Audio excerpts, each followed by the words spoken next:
Welcome to Sense of Style. I'm Stuart. What on earth do I mean coming through in the clutch? Because we're talking about fragrances here, not about ball players. Basically, for me, a fragrance comes through in the clutch if it does one of two things. The first thing is to get consistent compliments. Who doesn't like to have nice things said about them? The second thing, though, is probably more important and something we rarely discuss. Does the fragrance, when I smell it, always put a smile on my face?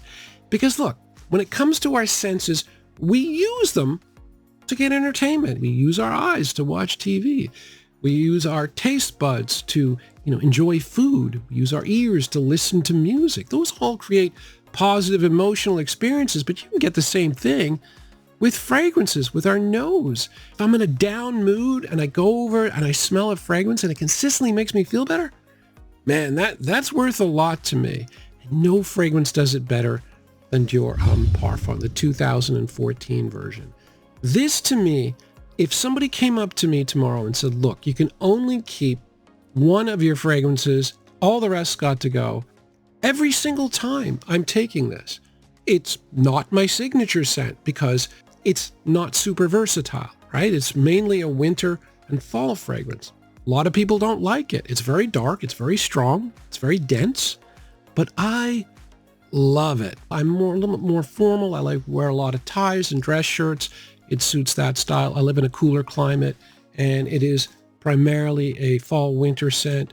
So yeah, it's absolutely perfect for me. It is a leather fragrance, though, and it's a dark leather fragrance. It's meant to smell like Dior leather bags. So it's a dry, dark leather. It's also got some oud. So it's got different facets of it. It's got ambrette. That's the little sweet element. You get that with the iris in Dior Homme Intense. You also get a little bit of that here. But this is more complex.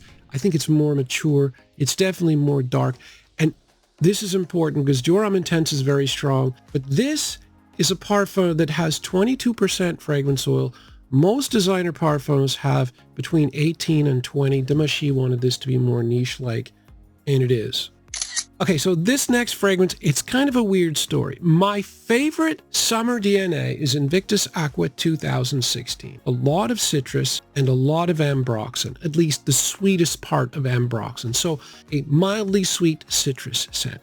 I like that so much that I actually have 3 clones of that. The thing is, the clone that I like the least gets me the most compliments. Rasasi Hawas. Now, I still love Hawas. I do find it has a little bit too much citrus for me.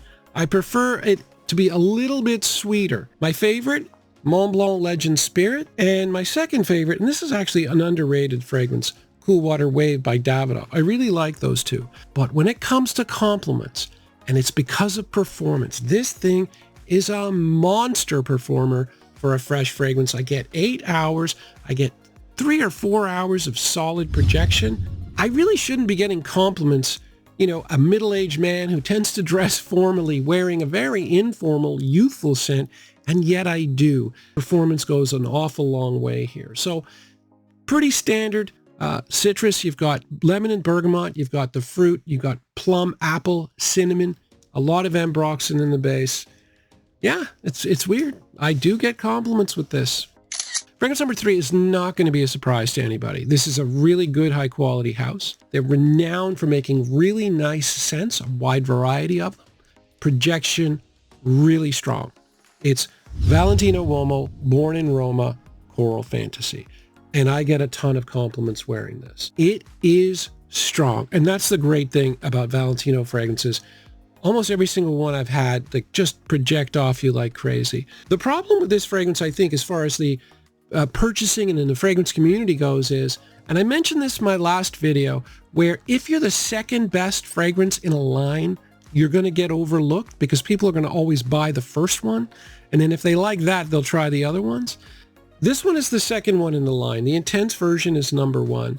That's at least in terms of popularity. In terms of the scent profile, somewhat similar, but this is a really good scent in its own. And what I like about this one is it's a little bit outside the box. It's not your normal sweet fragrance because, first of all, it's got a strange mixture of notes, quite strange. Red apple and tobacco. Now, normally tobacco's regularly put together with fruit, but not a dry fruit like an apple. So that part is a little bit different. But also, if you look at the accords, the aromatic accord is at the very top, and that makes sense because the heart of the fragrance are all aromatic notes: clary, sage, lavender, and geranium.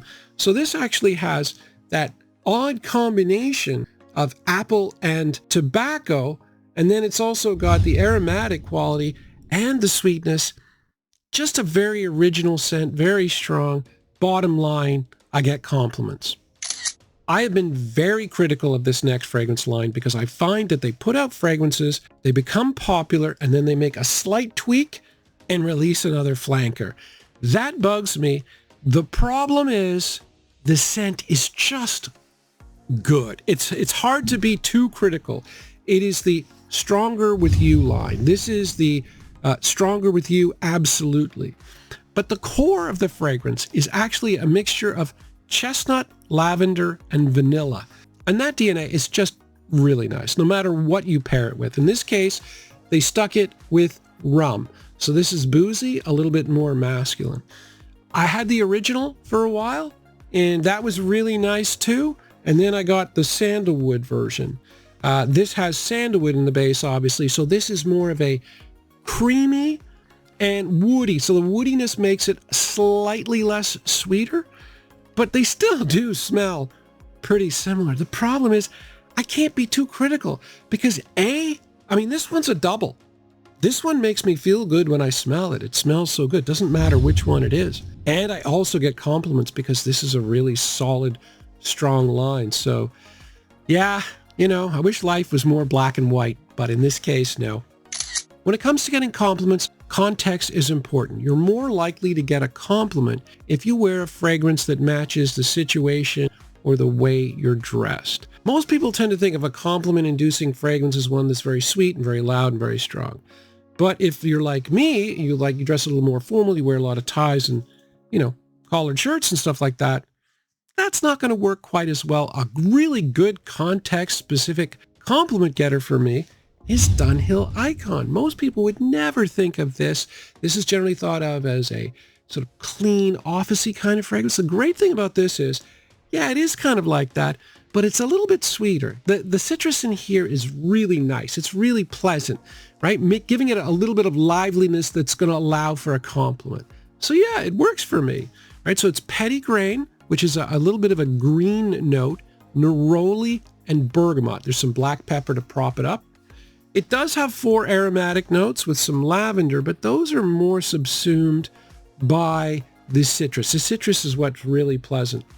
And the great thing about this is it's dirt cheap. The presentation is phenomenal, like really nice bottle, very heavy bottle. Performance is good. It is slightly synthetic, but you can't have everything. Fortunately for me, I have plenty, plenty enough to get compliments.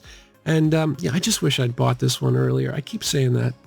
Fragrance number 6 is the best compliment getter for the money on the market. Not just for me, I think for anybody. It's a fragrance that I will always tout. And if I'm ever talking about compliments, it's always on the list because it always works. It's reasonably priced. I think it's just over $50. It's Dylan Blue.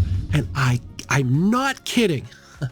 I got a compliment wearing this morning. That's how good this is, right? It's basically the Dior Sauvage DNA, but darker. So the Dior Sauvage DNA is a lot of pepper, bergamot or citrus, and then you've got a lot of ambroxan, giving it a slight ambery feel. And then in this case, they've added a little bit of incense, making it darker. Nowhere near as strong as Dior Sauvage, but still pretty strong. I get 6 hours, solid projection, got a compliment today. I'd been wearing it for at least 3 hours and still got the compliment. Yeah, I mean, I will always say good things about this. This next fragrance is just flat out strange. It's not a fragrance I'm a huge fan of. It's okay, but it's not my favorite. But I always get compliments wearing it. I've been trying to trade it for 3 months. 2 days ago, I wore it, got a compliment, and I was just like, I don't get it. Anyway, it's Zadig and Voltaire's This Is Him. Quite a popular fragrance, reasonably priced, excellent performance. It's just, it has a sour feel. Like it's a sweet fragrance with woods. It's got vanilla, sandalwood, it's got incense, and black pepper. But I think the incense note in here, I'm not a huge fan of. It's got a little bit of a sour feel, a little bit too much of it. It's masculine though. But I'm still trying to trade it. But my God, I do get the compliments when I wear it. But I think the big thing about this is the performance. It's a modern smelling, balsamic, warm fragrance that projects a lot. So you're going to get them. And I do. Fragrance number 8 is the second fragrance on the list that I like for 2 different reasons. It is Parfum de Marly's Herod. This is great for compliments on me. I only use it, spray a couple times because it's super strong. I've always get compliments, and this is a really nice sweet tobacco that I just like to go and smell. I don't even spray it. It's so strong. It's so strong. I can just take this out of the little lipstick holder, and I can smell it, and it just makes me feel good. It's a sweet tobacco, but a supremely good one. Very basic fragrance, just everything is high quality. Vanilla, cinnamon, incense, and tobacco. 10 hours in terms of longevity.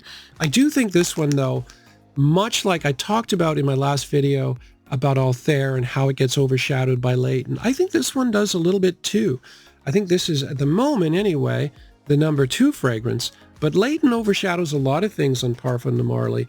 And, but yeah, this one is much more masculine than Leighton. So if you've got more of a masculine vibe, and you got a few funds because it's pricey, this one would be good. So yeah, I do think that, coming through in the clutch. I mean, that's the theme of the video, but I think when it comes to fragrances, like just that making you smile thing, I think that's really important. And that's, I got to admit, probably the main reason that I collect them, is just having all these beautiful smells around you. And even the bottles are cool sometimes too. To feel like an art collector a little bit, except, you can absorb yourself in the art by smelling it. It's kind of weird. Anyway, thanks for watching.